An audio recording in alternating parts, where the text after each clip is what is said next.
இன்னைக்கு நம்ம பார்க்க போற ஆசனம் பாத ஹஸ்தாசனம், ஸ்டாண்டிங் ஃபார்வர்ட் ஃபோல்ட். இது ஒரு ஈஸியான சிம்பிளான போஸுங்க, எல்லாராலையும் ஈஸியா பண்ண முடியும். இது ஒரு ஃபார்வர்ட் ஃபோல்ட், ஸ்டாண்டிங் பொசிஷன்ல இருந்து நம்ம ஃபார்வர்ட் பெண்ட் பண்ணுவோம். இதனால நம்மளோட whole back part of the பாடிக்கு ஒரு நல்ல ஸ்ட்ரெச் கிடைக்கும். உங்களோட காஃப் மசில், உங்களோட ஹாம்ஸ்ட்ரிங், உங்களோட back part of the neck, எல்லா பேக் பார்ட் ஆஃப் த பாடிக்கும் ஒரு டீப் ஸ்ட்ரெச் கிடைக்கும். நம்ம இந்த ஆசனா எப்படி பண்றதுன்னு பார்ப்போம். ஃபர்ஸ்ட் கம்ஃபர்டபுளா நின்னுக்கோங்க. லெக்கை ஹிப் டிஸ்டன்ஸ் வைட், ரொம்ப க்ளோஸாக வச்சிட்டிங்கன்னா உங்களுக்கு பேலன்ஸ் பண்ணுறது கஷ்டமாக இருக்கும். ஸோ லெக்கை ஹிப் டிஸ்டன்ஸ் வைடில் வச்சுக்கிட்டு இன்ஹேல் பண்ணும்போது ஹேண்ட்ஸை ரைஸ் பண்ணுங்க. எக்ஸேல் பண்ணும்போது ஸ்லோவாக உங்கள் கையை கால் கிட்ட கொண்டு போகணும், எவ்வளோ முடியுமோ. ஓகே, ஒரு சில பேரால் தரையை கையால் தொட முடியாது. நான் அவங்களுக்கு ஈஸியான வேரியேஷன் எப்படி பண்ணணும்னு நான் சொல்லித்தரேன். இப்போதைக்கு நம்ம 5 செகண்ட்ஸ் இதில் ஹோல்ட் பண்ணலாம்.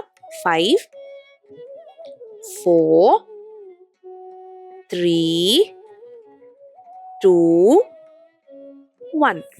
Inhale, raise your arms up. Exhale, ஸ்லோவா கையை கீழே இறக்கணும்.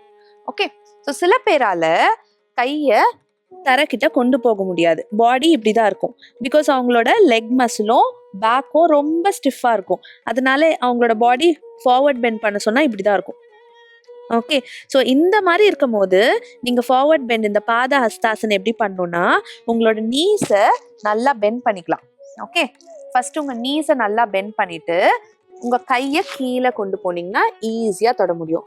இது ஓகே. உங்களோட நீஸ் பெண்ட் பண்ணி உங்களோட கையை தரைக்கிட்ட கொண்டு போய் உங்க ஹெட்டை நல்லா உங்க முட்டி கிட்ட கொண்டு போகணும். ஓகே, ஸோ இதுதான் பேக்கும் லெக்கும் ஸ்டிஃபா இருக்கவங்களுக்கு ஒரு ஈஸி வெர்ஷன். ஓகே, இதுல ஒரு 5 செகண்ட்ஸ் ஹோல்ட் பண்ணலாம். 5 4 3 2 1. ஸ்லோவா காலை ரிலாக்ஸ் பண்ணிக்கோங்க. இப்போ ரெகுலரா நீங்க இந்த பொசிஷன்ல ப்ராக்டிஸ் பண்ணிட்டு இருந்தீங்கன்னா ஸ்லோவா உங்க லெக்கும் பேக்கும் ரிலாக்ஸ் ஆக ஆரம்பிக்கும். ஸோ அப்போ என்ன பண்ணுங்க, கொஞ்சம் கொஞ்சமா உங்க முட்டியை ஸ்ட்ரெயிட்டன் பண்ணீங்கன்னா உங்களுக்கு இந்த ஃபுல் பாத ஹஸ்தாசன் வந்துடும். ஓகே, அப்புறம் ரிலாக்ஸ் பண்ணும்போது இன்ஹேல் பண்ணிட்டே கையை மேலே தூக்கணும், எக்ஸேல் பண்ணிட்டே கையை கீழே இறக்கணும். இதுதான் பாத ஹஸ்தாசன்.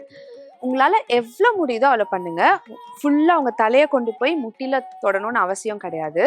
உங்களோட பாடி கெப்பாசிட்டி, உங்களோட பாடி ஃப்ளெக்சிபிலிட்டி பொறுத்து நீங்கள் இந்த பாத ஹஸ்தாசன் ப்ராக்டிஸ் பண்ணிங்கன்னா உங்களோட பேக் பார்ட் ஆஃப் த பாடி ஒரு நல்ல ஸ்ட்ரெச்சை ஃபீல் பண்ணும். ஓகே, ஸோ ரெகுலராக யோகா ப்ராக்டிஸ் பண்ணுங்கள், ஆரோக்கியமாக இருங்க. நன்றி, வணக்கம்.